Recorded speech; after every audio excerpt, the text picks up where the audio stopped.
ఒక కట్టి పెద్దగా ఉంది, ఒక కట్టి కట్ చేసా. ఆడబెట్టాడ దాన్ని ఆడబెట్టు బాగుండేది. పెట్టాలి సన్నగా కదా రొద్ద సానాక కాఫీ ఏమన్నా ఇప్పుడన్నా పోతే కన్నా బాగుంది. ఇంకోటి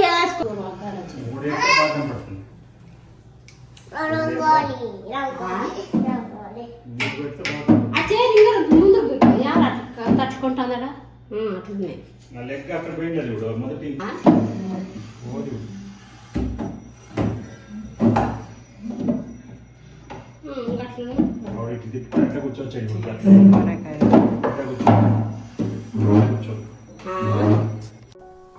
ಇನ್ನು ಅಪ್ಪ ಅಮ್ಮ ಮಾತಾಡಿರೋದು ಎಲ್ಲ ಹಾಗೆ ಹಾಕಿದ್ದೆ. ಈ ಥರದ್ದೆಲ್ಲ ಜಾಸ್ತಿ ಹಾಕೋದಿಲ್ಲ, ಯಾವಾಗಾದರೂ ಸಮ್ಟೈಮ್ಸ್ ಹಾಕ್ತೀನಿ. ಇನ್ನು ಡೈನಿಂಗ್ ಟೇಬಲ್ ಬಗ್ಗೆ ಹೇಳಿದೆ, ಇದನ್ನು ಕಟ್ ಮಾಡಿಸ್ಬೇಕು ಅಂದ್ಬಿಟ್ಟು ರೌಂಡ್ ಶೇಪ್ ಇರೋದು ಓವೆಲ್ ಶೇಪಲ್ಲಾಯಿತು. ನೋಡಿ ಎಷ್ಟು ಚೆನ್ನಾಗಿದೆ ಇವಾಗ. ಆ್ಯಂಡ್ ಚಿಕ್ಕದಾಗಿ ಸ್ಮಾರ್ಟ್ ಆಗಿದೆ. ಅವಾಗ ರೌಂಡ್ ಶೇಪಲ್ಲಿತ್ತು, ಓಡಾಡೋಕ್ಕೆ ಕಷ್ಟ ಆಗ್ತಿತ್ತು. ಮತ್ತು ಲಶಿಕ ತುಂಬ ಓಡಿ ಬರೋದೆಲ್ಲ ಮಾಡ್ತಾಳೆ, ಕಿಚನಿಗೆ ಅಡ್ಡ ಆಗ್ತಾಯಿತ್ತು. ನಮ್ಮಮ್ಮ ಇದನ್ನು ಚೇಂಜೇ ಮಾಡೋಣ ಅಂತ ಹೇಳ್ತಾಯಿದ್ರು, ಹೊಸ ತೊಗೊಂಬರೋಣ ಡೈನಿಂಗ್ ಟೇಬಲು ಅಂದ್ಬಿಟ್ಟು. ಇಲ್ಲ ಆಮೇಲೆ ನಾವೇ ಅದನ್ನು ಉಳಿಸ್ಕೊಂಡು ಕೊನೆಗೆ ನಾನೊಂದು ಇದನ್ನು ಐಡಿಯಾ ಕೊಟ್ಟೆ, ಕಟ್ಟೆ ಮಾಡಿಸ್ಬಿಡೋಣ ಚೆನ್ನಾಗಿರುತ್ತೆ ಅಂದ್ಬಿಟ್ಟು. ಸೊ ಮೊದಲು ಇದ್ದಿದ್ದು 4 ಚೇರ್, ಆಮೇಲೆ 2 ಚೇರ್ ಹಾಕಿದ್ವಿ. ಯಾರೂ ಡೈನಿಂಗ್ ಟೇಬಲ್ ಮೇಲೆ ಜಾಸ್ತಿ ಕೂರಲ್ಲ, ಯಾರಾದರೂ ಬಂದಾಗ ಕೂರ್ತಾರೆ ಅಷ್ಟೇ. ಇಲ್ಲೆಲ್ಲ ನಾವು ಇನ್ನು ಹಾಲಲ್ಲೇ ಕೂತ್ಕೋತೀವಿ, ಕೆಳಗಡೆ ಇಲ್ಲ ಸೋಫಾ ಮೇಲೆ. ಹಾಗಾಗಿ 2 ಚೇರ್ ಇರಲಿ ಸುಮ್ಮನೆ ಅಂದ್ಬಿಟ್ಟು ನಾವು ಅಪ್ಪ ಮಾತ್ರ ಕೂತ್ಕೋತಾರೆ. ಪ್ರತಿದಿನ ಮಧ್ಯಾಹ್ನ ಊಟ ಮಾಡೋದು ಡೈನಿಂಗ್ ಟೇಬಲ್ ಮೇಲೇ. ಸೊ ಹಾಗಾಗಿ ಈ ರೀತಿ ಕಟ್ ಮಾಡಿಸಿದ್ವಿ. ತುಂಬ ಚೆನ್ನಾಗಿದೆ ಇವಾಗ, ಸ್ಮಾರ್ಟ್ ಆ್ಯಂಡ್ ಸ್ವೀಟ್ ಆಗಿದೆ. ರೌಂಡ್ ಇರೋದು ಓವೆಲ್ ಆಯಿತು, ನೋಡೋಕ್ಕೆ ತುಂಬ ಚೆನ್ನಾಗಿದೆ. ಇವತ್ತು ಸಂಡೇ ಆಗಿರೋದ್ರಿಂದ ಬ್ರೆಡ್ಡು ಆಮ್ಲೆಟು ಮಾಡ್ತಾಯಿದ್ದೆ ತಿಂಡಿಗೆ. ಇನ್ನು ಮಧ್ಯಾಹ್ನ ಸ್ವಲ್ಪ ಆಚೆ ಹೋಗೋದಿದೆ. ಅದಕ್ಕೂ ಮುಂಚೆ ಸ್ವಲ್ಪ ಹೀರೆಕಾಯಿ ಚಟ್ನಿ ಮಾಡಿಬಿಟ್ಟು, ಬೆಂಡೆಕಾಯಿ ಬೇರೆ ಇತ್ತು, ಅದನ್ನೆಲ್ಲ ಫ್ರೆಶ್ಶಾಗಿ ಮಾಡಿದ್ರೇ ಚೆನ್ನಾಗಿರುತ್ತೆ ಅಂದ್ಬಿಟ್ಟು ಅದನ್ನು ಕೂಡ ಹೀರೆಕಾಯಿಂದ ಚಟ್ನಿ ಮಾಡಿ ಬೆಂಡೆಕಾಯಿ ಪಲ್ಯ ಮಾಡಿದೆ. ಸೊ ಮೊದಲು ತಿಂಡಿಗೆಲ್ಲ ರೆಡಿ ಮಾಡ್ಕೊಳ್ತಾ ಇದ್ದೆ.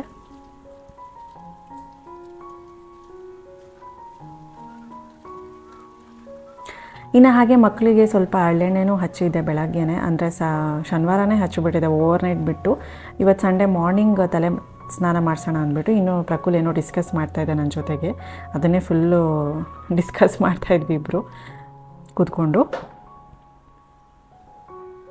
ಇನ್ನು ಇಲ್ಲಿ ಬೆಂಡೆಕಾಯಿ ಎಲ್ಲ ಚಿಕ್ಕದಾಗಿ ಕಟ್ ಮಾಡಿಕೊಂಡು ಪಲ್ಯ ಮಾಡ್ಕೊಳ್ತೀನಿ. ಹಾಗೆ ಇಲ್ಲಿ ಹೀರೆಕಾಯಿ ಕೂಡ ಚಟ್ನಿ ಮಾಡೋದಕ್ಕೆ ಈ ಥರ ಉದ್ದುದನೇ ಒಂದು ಸ್ವಲ್ಪ ದಪ್ಪನೇ ಇದನ್ನು ಫ್ರೈ ಮಾಡ್ಕೊಳ್ತೀನಿ. ಇದು ಯಾವಾಗನ ರೆಸಿಪಿನ ನಾನು ತೋರಿಸ್ತೀನಿ. ಒಂದು ಸ್ವಲ್ಪ ಅರ್ಜೆಂಟಲ್ಲಿ ಮಾಡಬೇಕಾಯ್ತು, ಏನಕ್ಕಂದರೆ ಸ್ವಲ್ಪ ಆಚೆ ಹೋಗೋದಿತ್ತು. ನಾನು ಆಗಲೇ ಹೇಳ್ದಂಗೆ ಟೈಮ್ ಹತ್ತಿರ ಬರ್ತಿದೆ, ಅದಕ್ಕೆಲ್ಲನೂ ಬ್ಲೌಸ್ ಹೊಲಿಸ್ಬೇಕು, ಮತ್ತು ಕುಚ್ಚು ಹಾಕಿಸ್ಬೇಕು ಸೀರೆಗೆ, ಅದಕ್ಕೆ ಮ್ಯಾಚಿಂಗ್ ಎಲ್ಲ ತೊಗೋಬೇಕಲ್ವ. ಹಾಗಾಗಿ ಅದೊಂದು ಸ್ವಲ್ಪ ಎಲ್ಲ ತೊಗೋಬೇಕಿತ್ತು. ಸೊ ಸ್ಯಾರಿ ಹೊಲಿಸ್ಬೋದು, ಬ್ಲೌಸು ಹೊಲಿಸ್ಬೋದು. ಸೊ ನಮ್ಮ ಕಡೆ ಎಲ್ಲ ಹೊಲಿಸ್ತೀವಿ. ಸೊ ಅದೇ ಥರನೇ ಕೊಡಬೇಕು, ಬ್ಲೌಸ್ ಇಲ್ದಲೇ ಕೊಡಬೇಕು ಅಂತ ಏನಿಲ್ಲ, ಬ್ಲೌಸ್ ಹೊಲಿಸಿನೇ ಕೊಡ್ಬೋದು, ಪ್ರಾಬ್ಲಮ್ ಇಲ್ಲ. ಒಂದು ಸ್ವಲ್ಪ ಲೈಟ್ದೇನೋ ರಿಪೇರ್ ಇತ್ತು, ಯಾರೋ ಎಲೆಕ್ಟ್ರಿಷಿಯನ್ ಒಬ್ಬರು ತಾತ ಬಂದಿದ್ದರು, ಅವರೇನೋ ರಿಪೇರ್ ಮಾಡ್ತಾಯಿದ್ರು. ನೋಡಿ ಅಲ್ಲಿ ಬ್ರೆಡ್ಡು ಬೀಳ್ಸಿದಾಳೆ ಲಶಿಕಾ, ಅದನ್ನು ತೊಗೊಳಕ್ಕೆ ಎಷ್ಟು ಸಾಹಸ ಮಾಡ್ತಿದ್ದಾನೆ ನೋಡಿ. ಅಲ್ಲಿ ಕೆಳಗಡೆ ಬಿದ್ದಿದೆಯಲ್ಲ ಅದನ್ನು ತೊಗೊಳಕ್ಕೆ ಹೆಂಗೆ ತೊಗೋತಾನ ಅಂತ ನಾನು ನೋಡ್ತಾ ಇದ್ದೀನಿ. ತಗೊಂಡ ತಗೊಂಡು ತಿಂತಾವನಾಗಲೇ. ಏನೋ ಡಿಂಕೋ ತಗೊಂಡ್ಬಿಟ್ಟ? ಹಾಂ ತಗೊಂಡ.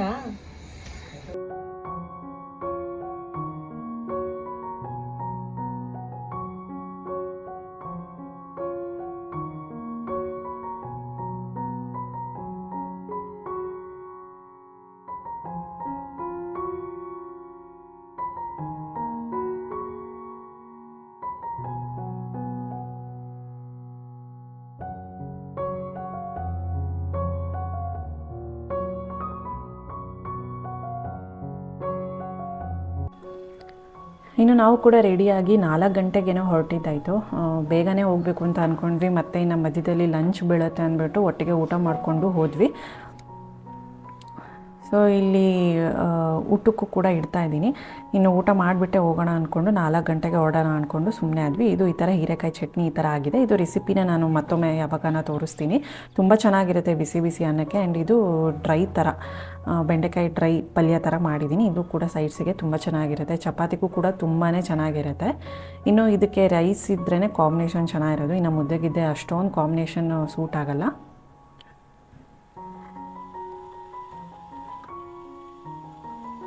ಇನ್ನು ಸಂಜೆ ಹೊರಡ್ತಾ ಇದ್ದೀವಿ. ಮೊದಲು ಒಂದು ಸ್ವಲ್ಪ ಬೇರೆ ಕಡೆ ಕೆಲಸ ಇತ್ತು, ಸೊ ಆ ಕೆಲಸಕ್ಕೆ ಹೋಗ್ತಾ ಇದ್ದೀವಿ. ಅದೇನು ಅಂತ ನೆಕ್ಸ್ಟ್ ಹೇಳ್ತೀನಿ ನಾನು. ಸೊ ಅದು ಆ ಕೆಲಸ ಮುಗಿಸ್ಕೊಂಡು ನಾವು ಇನ್ನು ಸ್ವಲ್ಪ MG ರೋಡ್ ಕಡೆ ಹೋಗಬೇಕಿತ್ತು.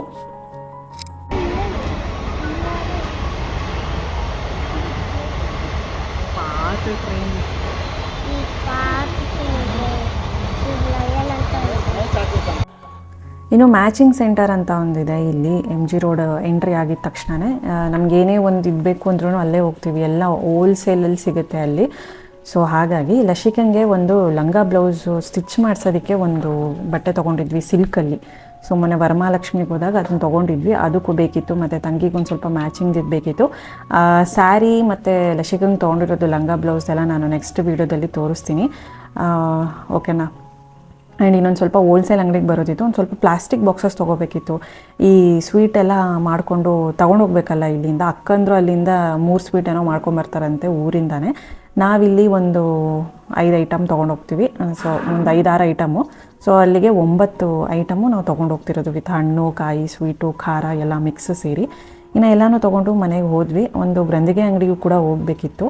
ಅಲ್ಲಿ ಒಂದು ಸ್ವಲ್ಪ ಈ ಶಾಸ್ತ್ರ ಮಾಡೋದಕ್ಕೆ ಈ ಬೆಲ್ಲ ಮತ್ತು ಕೋಳಿಗೆ ಹಾಕೋಕ್ಕೆ ಒಂದು ಅರ್ಶಿಣದ ದಾರ ಇದೆಲ್ಲ ಬೇಕಿತ್ತು. ಸೊ ಅದನ್ನು ಕೂಡ ತೊಗೊಳೋದಕ್ಕೆ ಅಂತ ಗ್ರಂಥಿಗೆ ಅಂಗಡಿ. ಇದು ಬಂದು ಹನುಮಂತಪುರದಲ್ಲಿದೆ. ಇಲ್ಲೂ ಕೂಡ ಅಷ್ಟೇ ಎಲ್ಲ ಥರದ್ದು ಸಿಗುತ್ತೆ. ಇದು ಹನುಮಂತಪುರ ಮಾರ್ಕೆಟು. ಮೊದಲು ಇಲ್ಲಿಗೆ ಬರ್ತಾಯಿದ್ದು ಮಾರ್ಕೆಟು. ತುಂಬ ಇಟ್ಕೊಳ್ತಾ ಇದ್ರು ಇಲ್ಲಿ. ಈಗೀಗ ಕಡಿಮೆ ಆಗಿಬಿಟ್ಟಿದೆ ಇಲ್ಲಿ. ಈಗ ವೆಜ್ ಬಾಸ್ಕೆಟು ಇಲ್ಲಾಂದರೆ ಸಿರಾಗೇಟ್ ಮಾರ್ಕೆಟ್ಗೆ ಹೊರಟೋಗ್ಬಿಡ್ತೀವಿ. ಇವೆಲ್ಲ ಆವಾಗ ನಾವು ಚಿಕ್ಕವರಿದ್ದಾಗ ಇಲ್ಲಿಗೆ ಬರ್ತಾ ಇದ್ವಿ. ಇನ್ನು ಮನೆಗೆ ಬಂದು ಟೀ ಕುಡಿದು ಸೊ ಮತ್ತೆ ಡಿನ್ನರ್ ಪ್ರಿಪೇರ್ ಮಾಡ್ತಾಯಿದ್ದೀನಿ. ಚಪಾತಿ ಮತ್ತು ಟೊಮೆಟೊ ಗೊಜ್ಜು ಮಾಡೋಣ, ಚೆನ್ನಾಗಿರುತ್ತೆ. ಟೊಮೆಟೊ ಒಂದು ಸ್ವಲ್ಪ ಜಾಸ್ತಿ ಇತ್ತು, ಸೊ ಹಂಗಾಗಿ ಗಟ್ಟಿಯಾಗಿ ಟೊಮೆಟೊ ಗೊಜ್ಜು ಮಾಡಿದ್ರೆ ಚಪಾತಿಗೆ ತುಂಬ ಚೆನ್ನಾಗಿರುತ್ತೆ ಅಂದ್ಬಿಟ್ಟು ಇದನ್ನೇ ಮಾಡ್ತಾಯಿದ್ದೆ.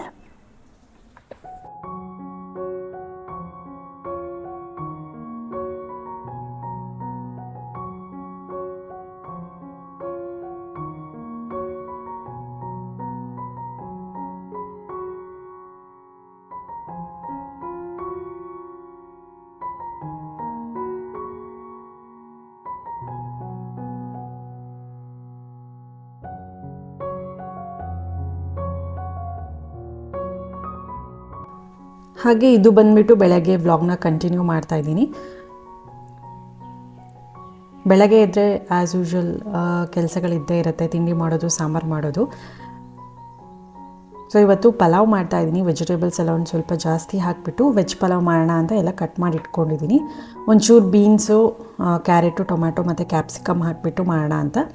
ಇದ್ರ ಜೊತೆಗೆ ತರಕಾರಿ ಹಾಕಿಬಿಟ್ಟು ತರಕಾರಿ ಸಾಂಬಾರು ಮಾಡೋಣ ಅಂತ ಅದಕ್ಕೂ ಕೂಡ ಕಟ್ ಮಾಡ್ಕೊಂಡಿದ್ದೀನಿ. ಒಂದು ಸ್ವಲ್ಪ ಬದನೆಕಾಯಿ, ಆಲೂಗಡ್ಡೆ, ಬೀನ್ಸು ಮತ್ತು ಕ್ಯಾರೆಟು, ಈ ಥರ ಮನೇಲಿ ಯಾವುದ್ಯಾವುದು ತರಕಾರಿ ಇರುತ್ತೆ ಅಷ್ಟೂ ಹಾಕಿಬಿಟ್ಟು ತರಕಾರಿ ಸಾಂಬಾರು ಮಾಡ್ತೀನಿ. ಬೇಳೆ ಹಾಕಿಬಿಟ್ಟು ತುಂಬ ಚೆನ್ನಾಗಿರುತ್ತೆ. ಇದಕ್ಕೆ ಮುದ್ದೆ ಕಾಂಬಿನೇಷನ್ ತುಂಬ ಚೆನ್ನಾಗಿರುತ್ತೆ ಮಧ್ಯಾಹ್ನಕ್ಕೆ ಅಂದ್ಬಿಟ್ಟು. ಇನ್ನು ಪಲಾವು ಇದ್ರ ಜೊತೆಗೆ ಮೊಸರು ಬಜ್ಜಿ ಲಂಚ್ ಬಾಕ್ಸ್ಗೆ ಕೊಟ್ಟು ಕಳಿಸ್ತೀನಿ ಇಬ್ಬರಿಗೂ. ಈಗ ಲಶಿಕಾ ಕೂಡ ಲಂಚ್ ಬಾಕ್ಸ್ ಅವಳಿಗೆ ಬೇಕು, ಇನ್ನು ಪ್ರಕುಲ್ಗೂ ಕೂಡ ಬೇಕು. ಇನ್ನು ಫುಲ್ ಟೈಮ್ ಅಂದರೆ ಕರೆಕ್ಟಾಗಿ ಈಗ ಇನ್ನು ಒಂದು ಪರ್ಫೆಕ್ಟ್ ಇದಕ್ಕೆ ಬಂದು ಸ್ಕೂಲ್ಗೆ ಹೋಗೋದಕ್ಕೆ ಇಬ್ಬರಿಗೂ ಬಾಕ್ಸ್ ಕಟ್ ಕಳಿಸೋದು, ಸ್ನ್ಯಾಕ್ಸ್ ಬಾಕ್ಸ್ ಒಂದು ಕೊಟ್ಟು ಕಳಿಸೋದು ಇದೆ. ಇನ್ನು ತುಂಬ ಶಾಪಿಂಗ್ ಆ ಥರದ್ದು ಮಾಡೋದಂಥದ್ದು ಏನಿಲ್ಲ ಇನ್ನು. ಸೊ ಆಲ್ಮೋಸ್ಟ್ ಇನ್ನೆಲ್ಲನೂ ತಂದಿದ್ದೀವಿ. ಇಲ್ಲಿ ನಾವು ಹೋಗಿ ಜಸ್ಟ್ ಕರ್ಕೊಂಡು ಬರೋದಷ್ಟೇ ಅಲ್ವಾ. ಹಾಗಾಗಿ ಕುಂಕುಮ, ಅರಿಶಿನ ಮತ್ತು ಸೀರೆ ಎಲ್ಲ ಕೊಟ್ಟು ಅಲ್ಲಿ ಕೂರಿಸ್ಬಿಟ್ಟು ಕರ್ಕೊಂಬರೋದಷ್ಟೇ ಶಾಸ್ತ್ರ. ಸೊ ಹಾಗಾಗಿ ಇದೊಂಥರ ಅಷ್ಟಕ್ಕೆ. ಆ್ಯಂಡ್ ನಾವು ನೆಕ್ಸ್ಟ್ ಇಲ್ಲಿ ಮಾಡಿದಾಗ ಇರುತ್ತೆ. ಇನ್ನು ಈಗ ಒಂದು ಸ್ವಲ್ಪ ಬಿಸಿಲಿರೋದ್ರಿಂದ ನಾರ್ಮಲ್ ವಾಟರೇ ಕೊಟ್ಟು ಕಳಿಸ್ತೀನಿ ವಾಟರ್ ಬಾಟಲ್ಸ್ಗೆ. ಇಲ್ಲ ತುಂಬ ಚಳಿ ಸ್ಟಾರ್ಟ್ ಆಯಿತು, ಇಲ್ಲ ಮಳೆಗಾಲ ಸ್ಟಾರ್ಟ್ ಆಯಿತು ಅಂದರೆ ಬಿಸಿನೀರು ಕಾಯಿಸ್ಬಿಟ್ಟು ಆರಿಸಿ ಕೊಟ್ಟು ಕಳಿಸ್ತೀನಿ ಬಾಟಲ್ಸ್ಗೆ. ಇನ್ನು ನಂದು ಬಾಕ್ಸ್ ಒಂದು ಮಿಸ್ ಇಲ್ಲ ಅಷ್ಟೇ. ನಾನು ಆಫೀಸ್ಗೆ ಹೋದರೆ ಅದು ಕೂಡ ಬಾಕ್ಸ್ ಒಂದು ಇರ್ತಾಯಿತ್ತು.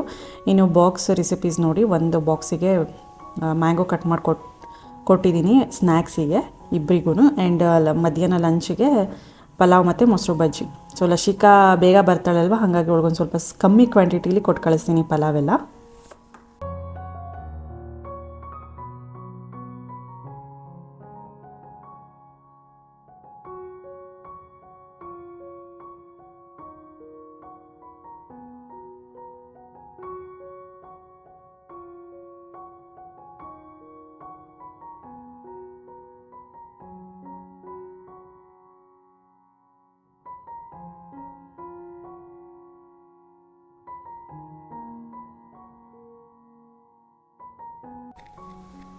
ಇನ್ನು ತುಂಬ ದಿನ ಅಂದರೆ ಆಲ್ಮೋಸ್ಟ್ 1.5 ವರ್ಷ ಆಯಿತು ಅಂತ ಅಂದ್ಕೊಳ್ಳಿ, ಮಿಸ್ ಮಾಡ್ಕೊಳ್ತಿದ್ದೆ ಆಫೀಸ್ಗೆ ಹೋದಾಗಿಂದನೂ.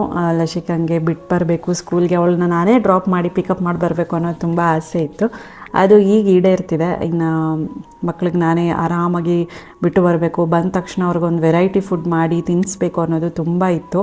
ಬಟ್ ಆಫೀಸ್ಗೆ ಹೋಗ್ತಿರೋದ್ರಿಂದ ಅದನ್ನೆಲ್ಲ ತುಂಬ ಮಿಸ್ ಮಾಡ್ಕೊಳ್ತಾ ಇದೆ. ಅದು ಆಫೀಸು ವರ್ಕ್ ಮಾಡೋರಿಗೆ ಗೊತ್ತಾಗುತ್ತೆ ಅದು ಎಷ್ಟು ಮಿಸ್ ಆಗುತ್ತೆ, ಮಿಸ್ ಮಾಡ್ಕೊಳ್ತಾರೆ ಅಂತ. ಸೊ ಮತ್ತೆ ನನಗೆ ಸಿಕ್ತು ಇದನ್ನೆಲ್ಲ ಮಾಡೋದಕ್ಕೆ.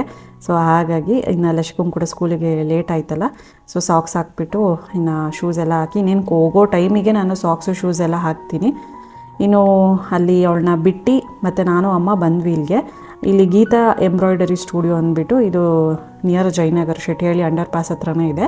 ಗೂಗಲಲ್ಲಿ ಹೊಡೆದ್ರೂ ಸಿಗುತ್ತೆ, ಯಾವುದೇ ಪ್ರಮೋಷನ್ ಅಲ್ಲ. ಮೊದಲಿಂದನೂ ನಾವು ಒಂದು ಬೋಟಿಕ್ ವರ್ಕು, ಒಂದು ರೇಷ್ಮೆ ಸೀರೆಗೆ ಬೋಟಿಕ್ ವರ್ಕ್, ಥ್ರೆಡ್ ವರ್ಕ್ ಮಾಡಿಸ್ಬೇಕು ಅಂದರೆ ಇಲ್ಲೇ ಕೊಡ್ತಾಯಿದ್ವಿ. ಒಂದು ಆಲ್ಮೋಸ್ಟ್ ಒಂದು 5-6 ವರ್ಷದಿಂದ ಇಲ್ಲೇ ಕೊಡ್ತಾಯಿದ್ದೀವಿ. ಆಲ್ಮೋಸ್ಟ್ ನಾವು ಇಲ್ಲಿಗೆ ಬರ್ದಲ್ಲೇ ಒಂದು ವರ್ಷ 1.5 ವರ್ಷ ಆಗೋಯಿತು, ಬಂದೇ ಇಲ್ಲ ಈ ಕಡೆ. ಲಸಿಕದ ನಾಮಕರಣಕ್ಕೆ ಲಾಸ್ಟ್ ಅನಿಸುತ್ತೆ ನಾನು ಇಲ್ಲಿ ಕೊಟ್ಟಿದ್ದು. ಅದಾದಮೇಲೆ ಇನ್ನೇನು ಫಂಕ್ಷನ್ ಬರಲಿಲ್ಲ, ರೇಷ್ಮೆ ಸ್ಯಾರಿ ತೊಗೊಳ್ಳೋ ಒಂದು ಇದು ಬರಲಿಲ್ಲ. ಮತ್ತು ಈಗ ತಂಗಿ ಎಲ್ಲ ಡಿಸೈನ್ಸ್ ಎಲ್ಲ ಹೇಳಿದ್ಲು. ಸೊ ಅಲ್ಲಿ ಬ್ಲೌಸು ಸ್ಟಿಚ್ ಮಾಡ್ಸೋಕ್ಕೆ ಅಂತ ಹೋದ್ವಿ. ಮಳೆ ಕೂಡ ಶುರುವಾಯಿತು. ಮನೆಗೆ ಬಂದಮೇಲೆ ಮಳೆ ಚೆನ್ನಾಗಾಯಿತು. ಇನ್ನು ಬ್ಲೌಸು ಸ್ಟಿಚ್ ಎಲ್ಲ ಆದಮೇಲೆ ಬ್ಲೌಸ್ ಮತ್ತು ಸೀರೆ ಸಮೇತ ಎರಡೂ ಕೂಡ ತೋರಿಸ್ತೀನಿ.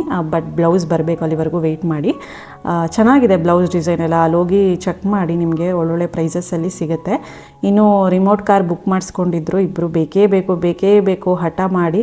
ಇನ್ನು ಒಬ್ರಿಗೆ ಕೊಡಿಸಿದ್ರೆ ಇನ್ನೊಬ್ರು ಹೇಳ್ತಾರೆ ನನಗೆ ಬೇಕು ಅಂತ, ಒಂದರಲ್ಲೇ ಕಿತ್ತಾಡ್ತಾರೆ. ಸೊ ಹಾಗಾಗಿ ಒಂದು ಸ್ವಲ್ಪ ಕಮ್ಮಿ ರೇಟ್ದೆ ಇಬ್ರಿಗೂ ಕೊಡಿಸಿದ್ದಾಯಿತು. ಇದು ಒಂದು ಈ ಸ್ಪೋರ್ಟ್ಸ್ ಥರ ಇರುತ್ತಲ್ಲ ಆ ಥರದ್ದೊಂದು ಕಾರು, ಆ್ಯಂಡ್ ಇದು ನಾರ್ಮಲ್ ಕಾರ್ ಬರುತ್ತಲ್ಲ, ಇದು ಲಸಿಕಾಗೆ. ಇಬ್ಬರು ಕೂತ್ಕೊಂಡು ಆಟ ಆಡ್ತಿರ್ತಾರೆ. ಸಮ್ಟೈಮ್ಸ್ ಈ ಮೊಬೈಲ್ ಅದು ಇದು ಕೊಡೋ ಬದಲು ಇದನ್ನು ಕೊಡ್ಬೋದು ಅಂತ ಇದೊಂದಷ್ಟೇ ಒಂದು ಆಪ್ಷನ್ನು, ಡೈವರ್ಟ್ ಮಾಡೋಕ್ಕಷ್ಟೇ. ತುಂಬ ಹಠ ಹಿಡಿದ್ಬಿಟ್ರು, ರಿಮೋಟ್ ಕಾರ್ ಬೇಕು ಅಂದ್ಬಿಟ್ಟು. ಸರಿ ಅಂತ ಒಂದು ಸ್ವಲ್ಪ ಕಮ್ಮಿ ಪ್ರೈಸಲ್ಲೇ ಕೊಡಿಸಿದ್ದಾಯಿತು. ಸೊ ಅದು ಪೂರ್ತಿ ತೋರಿಸ್ತೀನಿ ಲಸಿಕಂದು ಹೇಗಿದೆ ಅಂತ.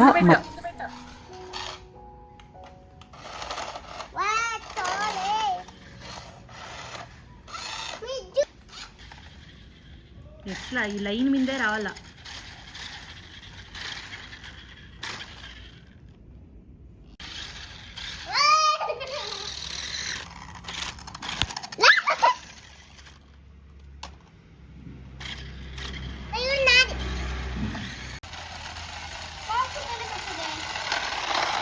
ನೋಡಿ వెనకాల తీసుకో తీసుకో.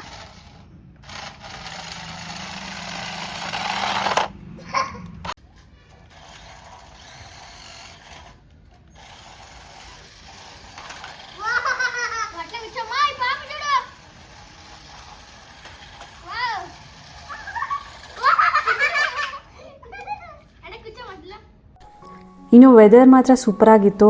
ಮಳೆ ಬಂದು ನಿಂತೋಗಿತ್ತಲ್ಲ, ಗಿಡದ ಮೇಲೆ ಆ ವಾಟರ್ ಡ್ರಾಪ್ಲೆಟ್ಸ್ ನೋಡೋದಕ್ಕೆ ಒಂಥರ ಸೂಪರಾಗಿರುತ್ತೆ. ಆ್ಯಂಡ್ ಕ್ಲೈಮೇಟ್ ಕೂಡ ಅಷ್ಟೇ ತುಂಬ ಚೆನ್ನಾಗಿತ್ತು, ತಣ್ಣಗಿತ್ತು. ಈ ಥರ ಇದ್ದಾಗ ತುಂಬ ಚೆನ್ನಾಗಿ ಆಚೆ ಬಂದು ಟೈಮ್ ಸ್ಪೆಂಡ್ ಮಾಡ್ತೀನಿ ನಾನು. ಮನೇಲಿ ಇರೋದೇ ಇಲ್ಲ, ಬಂದು ಈ ಥರ ಲಾನ್ ಮೇಲೆಲ್ಲ ಓಡಾಡಿಕೊಂಡು ಕ್ಲೈಮೇಟ್ ಎಂಜಾಯ್ ಮಾಡಿಕೊಂಡು ವೆದರ್ ನೋಡಿಕೊಂಡು, ಆ ಗಿಡದ ಮೇಲೆ ಡ್ರಾಪ್ಲೆಟ್ಸ್ ಇರುತ್ತಲ್ಲ ಅದನ್ನು ನೋಡಿದ್ರೆ ಸಾಕು ನಮಗೆ ಒಂದು ಸ್ಟ್ರೆಸ್ ರಿಲೀಫ್ ಎಲ್ಲ ಆಗ್ಬಿಡುತ್ತೆ. ನಿಜವೂ ಟೆನ್ಷನ್ ಸ್ಟ್ರೆಸ್ ಅನ್ನೋದು ಎಲ್ಲ ಹೊರಟೋಗುತ್ತೆ. ಅಷ್ಟು ಖುಷಿ ಸಿಗುತ್ತೆ. ಅದಕ್ಕೆ ಹೇಳೋದು, ನೇಚರ್ ಅನ್ನೋದೇ ಒಂದು ಖುಷಿ. ಆ ನೇಚರ್ನ ಕಾಪಾಡ್ಕೊಂಡು ಹೋಗೋ ಜವಾಬ್ದಾರಿ ಮನುಷ್ಯರದಾಗಿರುತ್ತೆ. ಸೊ ಪ್ರಾಣಿಗಳು ಪಕ್ಷಿಗಳು ಎಷ್ಟು ಚೆನ್ನಾಗಿ ಕಾಪಾಡುತ್ತೆ, ಬಟ್ ನಾವು ಅದನ್ನೆಲ್ಲ ಹಾಳು ಮಾಡ್ತಿದ್ದೀವಲ್ಲ. ಅಟ್ಲೀಸ್ಟ್ ನಮ್ಮ ಕೈಲಾದಷ್ಟು ನಾವು ನೇಚರ್ನ ಕಾಪಾಡ್ಕೊಂಡು ಹೋಗಬೇಕು. ಫ್ಯೂಚರ್ ಜನ್ರೇಷನ್ಗೆ ಅದು ತುಂಬಾ ಯೂಸ್ ಆಗುತ್ತೆ. ಇನ್ನು ಸಂಜೆ ಟೈಮು ಪಕೋಡ ಮಾಡೋಣ ಅಂದ್ಬಿಟ್ಟು ಎಲ್ಲ ರೆಡಿ ಮಾಡ್ಕೊಳ್ತಾ ಇದ್ದೀನಿ. ಸಾಂಬಾರಿತ್ತು, ವೆಜಿಟೇಬಲ್ ಸಾಂಬಾರು ಮಾಡಿದ್ದು. ಮಧ್ಯಾಹ್ನ ಮುದ್ದೆ ಮಾಡಿದ್ದೆ, ಹಾಗಾಗಿ ಈಗ ಒಂದು ಸ್ವಲ್ಪ ರೈಸ್ ಮಾಡಿಬಿಟ್ಟು ಪಕೋಡ ಮಾಡೋಣ, ಸೈಡ್ಸಿಗೆ ಚೆನ್ನಾಗಿರುತ್ತೆ ಅಂದ್ಬಿಟ್ಟು ಈಗ ಕೊತ್ತಂಬರಿ ಮತ್ತು ಕರ್ಬೇವಿನ ಸೊಪ್ಪು ಚಿಕ್ಕದಾಗಿ ಕಟ್ ಮಾಡಿಕೊಂಡು 4-5 ಮೀಡಿಯಮ್ ಸೈಜ್ ಇರೋ ಒಂದು ಈರುಳ್ಳಿನ ಉದ್ದುದ್ದವಾಗಿ ಕಟ್ ಮಾಡ್ಕೊಂಡಿದ್ದೀನಿ. ಇನ್ನು ಇದಕ್ಕೆ ಒಂದು ಸ್ವಲ್ಪ ನಾನು ಅಜ್ವಾನ ಹಾಕ್ಕೊಳ್ತಾ ಇದ್ದೀನಿ. ಇದು ಡೈಜೆಷನ್ಗೆ ತುಂಬಾ ಒಳ್ಳೆಯದು ಮತ್ತು ಫ್ಲೇವರ್ ಕೂಡ ಇರುತ್ತೆ. ಹಾಗೆ ಇದಕ್ಕೊಂದು ಸ್ವಲ್ಪ ನಾನು ಜೀರಿಗೆನ ಹಾಕ್ಕೊಳ್ತಾ ಇದ್ದೀನಿ. ಇದ್ರ ಬದಲು ನೀವು ಜೀರಾ ಪೌಡರ್ ಕೂಡ ಯೂಸ್ ಮಾಡ್ಕೊಳ್ಬೋದು, ಬಟ್ ಜೀರಿಗೆ ಕೂಡ ಅಷ್ಟೇ ಹೆಲ್ತ್ಗೆ ತುಂಬ ಒಳ್ಳೆಯದು ಡೈಜೆಷನ್ಗೆ.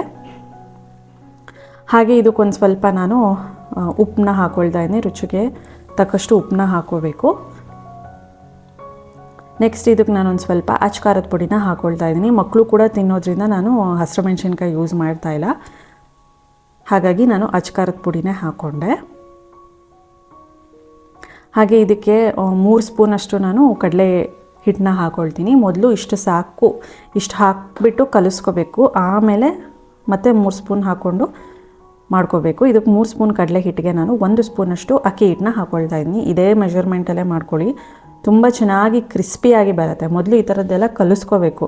ಸೊ ಸಾಕಾಗೋದಿಲ್ಲ ಕಡಲೆ ಹಿಟ್ಟು ಮತ್ತು ಅಕ್ಕಿ ಹಿಟ್ಟು, ಮತ್ತೆ ಬೇಕಾಗುತ್ತೆ. ಅಂದರೆ ಈ ಈರುಳ್ಳಿಗೆ ಇದಕ್ಕೆ ಈ ಥರ ಕಲಿಸ್ಕೊಂಡಿದ್ದೀನಿ. ನೆಕ್ಸ್ಟ್ ನಾನು ಮತ್ತೆ 3 ಸ್ಪೂನು ಕಡಲೆ ಹಿಟ್ಟು ಮತ್ತು 1 ಸ್ಪೂನಷ್ಟು ನಾನು ಅಕ್ಕಿ ಹಿಟ್ಟನ್ನ ಹಾಕ್ಕೊಳ್ತೀನಿ. ಟೋಟಲಾಗಿ 6 ಸ್ಪೂನು ಕಡಲೆ ಹಿಟ್ಟು ಮತ್ತು 1 ಸ್ಪೂನಷ್ಟು ಅಕ್ಕಿ ಹಿಟ್ಟನ್ನ ಹಾಕ್ಕೊಂಡಿದ್ದೀನಿ. ಸೊ 1 ಸ್ಪೂನು ಹಾಕಿರೋದು ಕ್ಲಿಪ್ಪಿಂಗ್ ಮಿಸ್ ಆಗಿದೆ, ಹಾಗಾಗಿ 2 ನಿಮಗೆ ಕಾಣಿಸೋ ಥರ ಇದೆ. ಇನ್ನು ಇದಾದಮೇಲೆ ಪೂರ್ತಿ ಕಲಿಸ್ಕೊಂಡ್ಮೇಲೆ ಚೂರು ನೀರು ಹಾಕ್ಕೊಂಡು ಗಟ್ಟಿಯಾಗಿ ಕಲಿಸ್ಕೋಬೇಕು.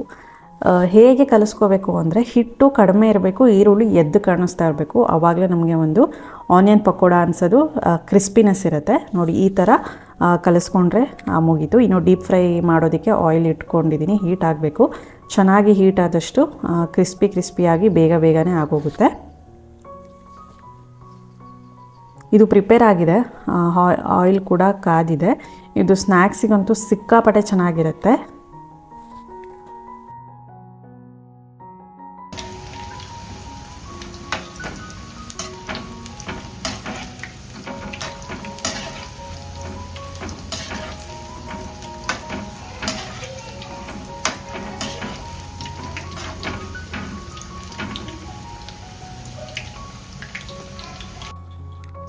ಇನ್ನು 2 ಸೈಡ್ಸು ಚೆನ್ನಾಗಿ ಫ್ರೈ ಮಾಡಿಕೊಂಡ್ರೆ ಸಾಕು. ಕ್ರಿಸ್ಪಿಯಾಗಿ ತುಂಬಾ ಕ್ರಂಚಿಯಾಗಿ ಚೆನ್ನಾಗಿದೆ. ಬಿಸಿಲಿ ತಿನ್ನೋದ್ರೆ ಇನ್ನೂ ಮಜಾ ಸಖತ್ತಾಗಿರುತ್ತೆ.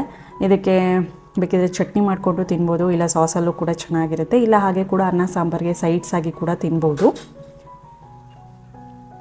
ಸೊ ಸಿಂಪಲ್ ರೆಸಿಪಿ, ಟ್ರೈ ಮಾಡಿ ಕೊಡಿ. ಮಕ್ಕಳು ಕೂಡ ಅಷ್ಟೇ ತುಂಬ ಇಷ್ಟಪಟ್ಟು ತಿಂತಾರೆ. ಇನ್ನು ನೆಕ್ಸ್ಟ್ ಡೇಗೂ ಇದು ಚೆನ್ನಾಗಿರುತ್ತೆ, ಮೆತ್ತಗಾಗ್ಬಿಟ್ಟಿರುತ್ತೆ.